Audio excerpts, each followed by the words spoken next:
For years, Americans have misunderstood the nuclear threat from North Korea, misjudging how to address it.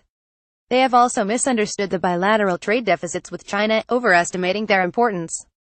Today, as President Donald Trump threatens new trade barriers against China, on which the United States must depend to help rein in an increasingly dangerous North Korea, these two issues have become closely connected. Yet U.S. officials seem no closer to figuring them out. The stakes obviously are much higher regarding North Korea, with U.S.-South Korean joint military exercises this week aggravating already high tensions. If the U.S. and North Korea do get into a military confrontation, there is a real risk that nuclear weapons will be used. Even a conventional war would likely be catastrophic. Trade is relevant to the North Korean nuclear challenge because strict economic sanctions by China, potentially including a halt in oil supplies, were probably the world's best bet for stopping the North's nuclear program in exchange for certain security guarantees from the U.S. Trump may well understand this.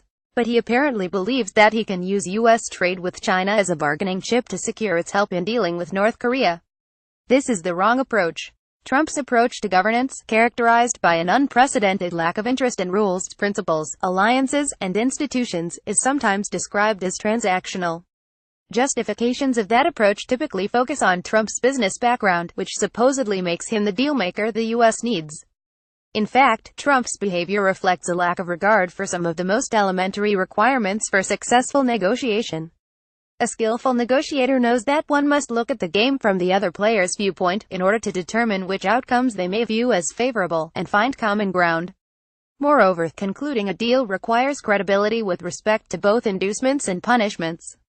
Trump's attempts at bargaining with China reflect a failure on both fronts. From China's perspective, a nuclear-armed North Korea is undesirable, but still less problematic than the potential breakdown of order in the country, which could produce an influx of refugees into China and bring American troops closer to China's border. Against this background, erratic U.S. trade threats are not the way to convince China to apply pressure on its troublesome ally. Instead, the U.S., along with South Korea, should promise that if Chinese-backed sanctions did cause the North Korean regime to collapse, China would not be confronted either by U.S. troops north of the 38th parallel or by a unified, nuclear-armed Korean peninsula. In the shorter term, the U.S. and South Korea should offer to pause the deployment of America's Terminal High-Altitude Area Defense THA-80 system in South Korea, if China adopts and enforces additional sanctions on the North.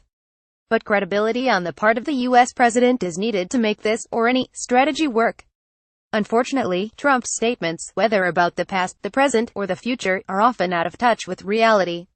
On the North Korean nuclear issue alone, he has shown a remarkable lack of consistency, credibility, and follow-through.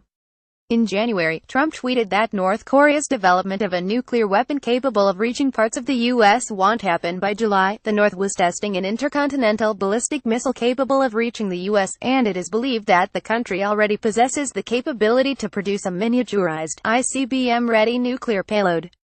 Earlier this month, when Trump said that any North Korean threat will be met with fire and fury like the world has never seen, North Korean leader Kim Jong-un responded by threatening to attack Guam. Instead of delivering fire and fury, Trump reiterated that if Kim utters one threat in a form of an overt threat, he will truly regret it. And he will regret it fast. These statements clearly are neither credible nor accurate. Trump has displayed similar caprice and a lack of follow-through with respect to China. In December, then President-elect Trump challenged the One China policy that his predecessors, Democrats and Republicans alike, had respected. He either didn't know that China is more willing to go to war over Taiwan than the U.S. is, or was displaying his characteristic short-sightedness.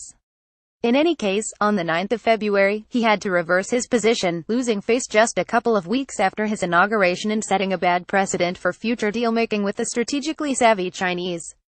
Likewise, Trump backed down on his oft-repeated promise that he would name China a currency manipulator as soon as he took office.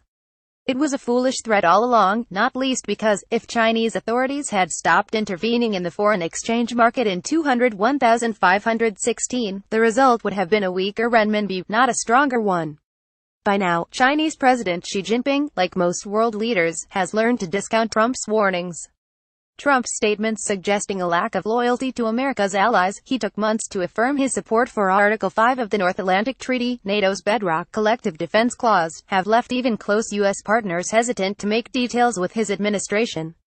The White House is still pursuing aggressive trade policy measures against China, only some of which have any merit. While the effort to enforce intellectual property rights has some basis in reality, the attempt to block steel imports using a national security exemption is farcical.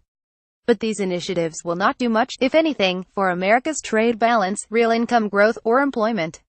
And they certainly won't convince China to help mitigate the North Korean nuclear threat. Jeffrey Frankel is a professor at Harvard University's Kennedy School of Government and served as a member of Bill Clinton's Council of Economic Advisors, Copyright Project Syndicate.